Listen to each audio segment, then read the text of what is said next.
Assalamualaikum, wilujeng tepang lisan ibu dina pangajaran basa Sunda. Ayeuna nu baris bade dipedaan nyata ngeunaan carita wayang pikeun kelas 12 SMA SMK atanapi MA. Wilujeng nyakseni.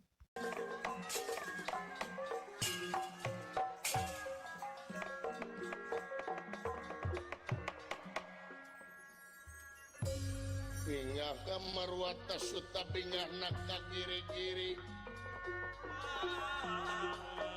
Bingah kamarwata suta bingah nak kagiri-giri.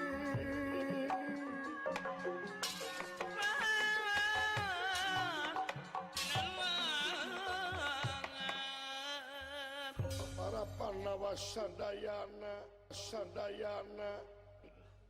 bengah sakalangkung kasumpingan Mahaprabu Batara Kresna wonirahangan tiga elatala haturan Pandawa sadaya atur sewu nuhun aya naon si kakang ka dieu. Tah barudak eta mangrupakeun salah sahiji bagian tina pagelaran wayang nya ke urang baris dipadar eta bagian naonna. Ayeuna urang ngamedar heula ngeunaan carita wayang atau mikawanoh carita wayang, mengenal dulu carita wayang. Carita wayang teh cenah nyaeta carita anu sok dilalakonkeun dina pagelaran wayang. Nu kumaha pagelaran? Pagelaran teh sarua jeung pertunjukan wayang-wayang. Naon sih ari wayang teh? Ari wayang teh asalna tina kecap atau robahna tina kecap bayang atau bayang-bayang anu hartina kalangkang dina basa Sunda.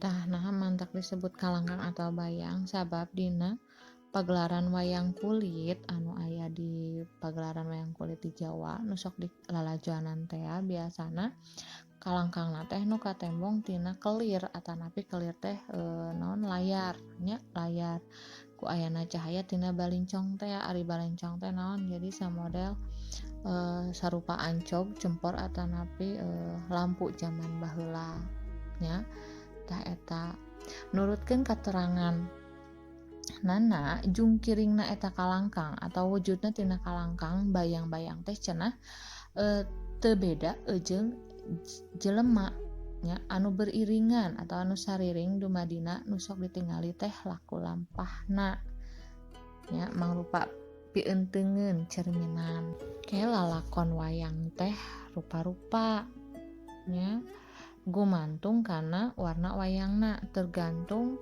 kana warna wayangna. Warnaning anu kungsi hirup di Indonesia di antarana wae warnaning maksudna dia teh jenis-jenis wayang anu pernah aya di Indonesia nya lain wayang golek wae lain wayang kulit wae nya tapi seueur aya sababaraha sing urang pedar hiji-hiji. Nu kahiji aya wayang purwa. Ari purwa teh robahan tina parwa atau asal kecapna tina parwa anu hartina mimiti. Biasana lalakonna dibagi jadi sababaraha purwa nyaeta lalakon Mahabharata jeung Ramayana sarta tuluy dianggap wayang kulit nu mimiti diayakeun di Pulau Jawa. Tah eta salah sahiji asal muasal wayang kulit nya. Salajengna aya wayang golek gedog. Wayang kulit keneh sih tapi nu ngalalakonkeun carita Panji atau nu nyaritakeun carita Panji seperti lalakon Panji Semirang. Terus aya oge wayang gelung atau disebut oge golek elung nyaritakeun lalakon Mahabharata jeung Ramayana. Salajengna aya wayang golek iket atau wayang golek cepak nyaritakeun lalakon Prabu Damar Wulan Menak Jingga jeung sajabana eta kaasup kana wayang gedog. Salajengna aya wayang titi atau potehi nyaritakeun lalakon ti nagri Tiongkok.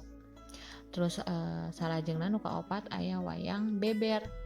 Tah wayang beber mah lalakonna digambar atau caritana digambar dina lawon atau dina kain tuluy dibeberkeun nya atau dikibarkeun cara pagelaranna teh.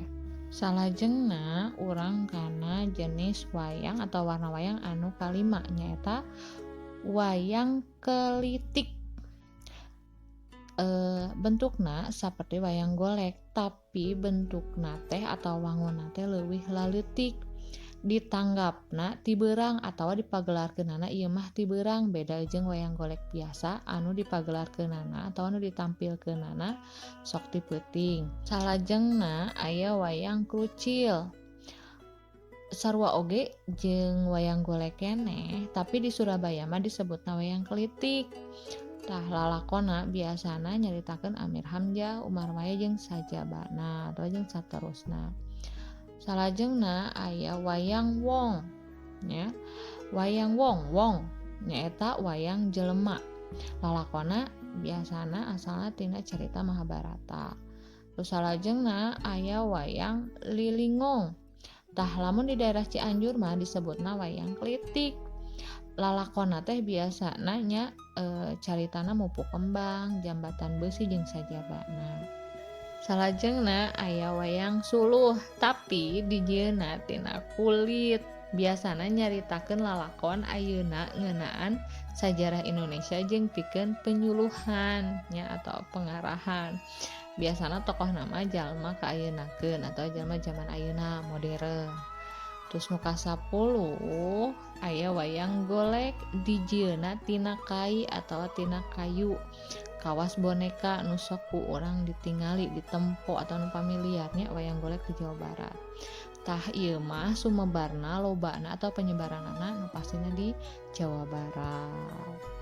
Tah eta mangrupakeun jenis-jenis wayang anu pernah aya di Indonesia. Salajengna urang kana mikawanoh istilah kasenian nu aya dina pagelaran wayang.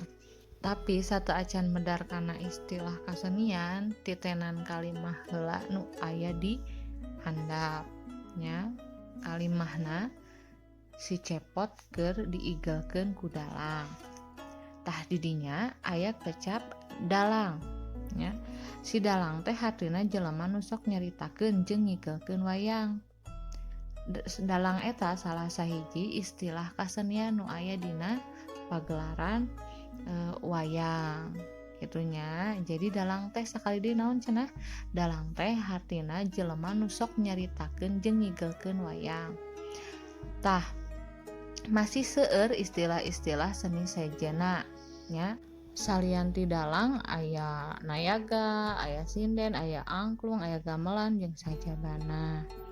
Tah ayeuna pek ku hideuk teangan harti jeung gambar tina kecap-kecap di handap ieu nya. Naon wae cenah kecapna teh? Nayaga naon hartina, nu kumaha gambarna, sinden nu kumaha gambarna, nu naon hartina.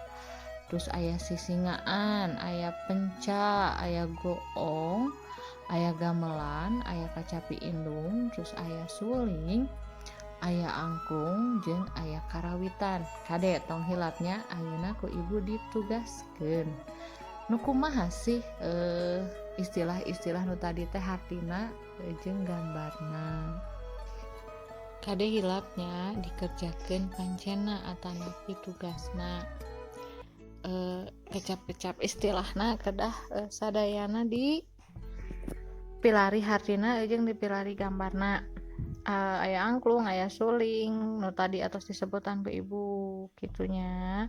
Tah upami aya komen atanapi aya patarosan pertanyaan tong isin-isin mangga di kolom komen atanapi engke di diskusi nalika tatap muka sanaos PJJ gitunya barudak. Salajengna urang ngaguar santikaning dalang.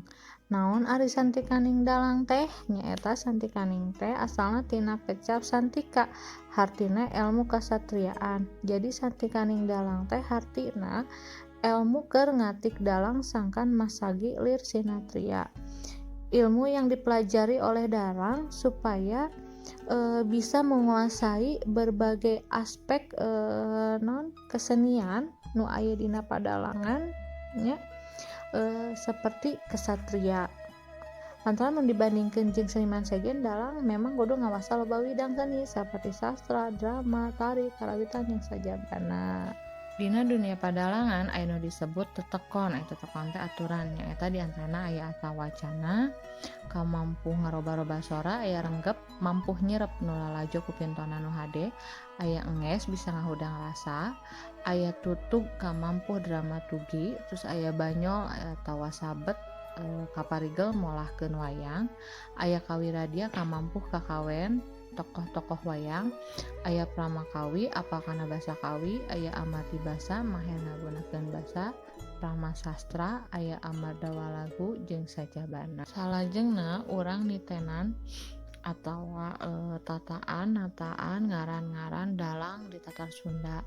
Loba nu ngaran dalang teh ditungtungan ku Sunaria jeung Sutaria. Geus bisa ditebak nya eta pasti muridna Asep Sunandar Sunaria jeung Dede Amung Sutaria. Pagelaran wayang teh lilana sapeting jeput atau semalam suntuk. Dina magelarkeunana wayang teh biasana diegelkeun ku dalang. Pagunemanana atau percakapanana make basa Sunda. Ari jejer atawa tema caritana biasana nyokot inti atawa nukil tina carita Mahabharata jeung Ramayana. Wadita nu dipake mirigna atau nu mengiringina nyaeta gamelan salendro. Dina pagelaran wayang aya sawatara istilah nu diantarana wae nu kahiji murwa, nu kadua nyandra, nu katilu kakawen, nu kaopat antawacana. Murwa tadi suluk atawa siloka bubuka pagelaran anu dikawihkeun ku dalang dina wiwitan atau mimitian caritana. Salajengna aya nyandra nyaeta deskripsi adegan make basa prosa dina pakeliran wayang. Terus salajengna aya kakawen mangrupa basa kawi atawa titiron nu sok dipake mamanis atawa mamantos dina ngadalang minangka basa pamidanganana. Nu pamungkas aya antawacana nyaeta caturan wayang dina adegan. Caturan teh maksudna paguneman atawa percakapan ya sami sareng dialog lah dina drama. Salajengna urang ngiwanok tokoh dina pawayangan. Urang kenalan heula nya jeung tokoh nu aya dina pagelaran wayang. Dina carita Mahabharata aya dua kelompok tokoh wayang. Nyaeta tokoh wayang Pandawa jeung tokoh wayang Kurawa. Tokoh Pandawa mangrupa tokoh protagonis. Ari tokoh Kurawa biasana dikenal atawa diwanok mangrupa tokoh anu antagonis. Pandawa teh hartina turunan Pandu Dewanata. Jumlahna aya 5an nu sok disebut Pandawa 5. Saenyana aya saurang deui lanceukna Pandawa teh nyaeta Karna mangrupa anak Dewi Kunti ti Batara Surya. Ayeuna urang lajengkeun kana silsilah Mahabharata atawa istilah Pancakaki nu aya dina Mahabharata. Aya Sunanda jeung pasanganna Pratipa. Nya terus miboga turunan ngaranna Santanu. Tah Santanu boga garwa ngaranna Gangga. Ya, Santanu oge boga garwa ka Setyawati. Si Santanu jeung Gangga jeung Setyawati teh boga turunan Citraganda jeung Wicita Wirya. Ayeuna nya Setyawati ka Parasara. Tah boga katurunan ngaranna Abiasa. Abiasa nya si Abiasa teh ka Ambalika jeung ka Ambika. Tah ayeuna Abiasa nya jeung Ambalika teh boga turunan ngaranna Pandu. Tah si Pandu teh nya pasanganana ka Kunti jeung ka Madrim gitu. Tah ayeuna si Pandu jeung Dewi Kunti teh boga anak 3 nya boga turunanana 3. Nu kahiji aya Yudistira, nu kadua aya Bima jeung nu katilu teh aya Arjuna. Tah ayeuna Pandu jeung Dewi Madrim teh boga anak kembar nyaeta atawa turunan kembar Nakula jeung Sadewa. Tah ayeuna Abiasa jeung Ambika boga turunan ngaranna Destarastra. Destarasa pasanganana Gandari. boga turunan 3 Duryudana, Dursasana, jeung 88 putra atawa nu disebut oge tokoh Kurawa. Tah etanya barudak mung sakitu padaran ti ibu ngeunaan carita wayang mugi aya mangfaatna nyuhunkeun dihapunten upami seueur kalepatan. Wassalamualaikum warahmatullahi wabarakatuh. Hatur nuhun.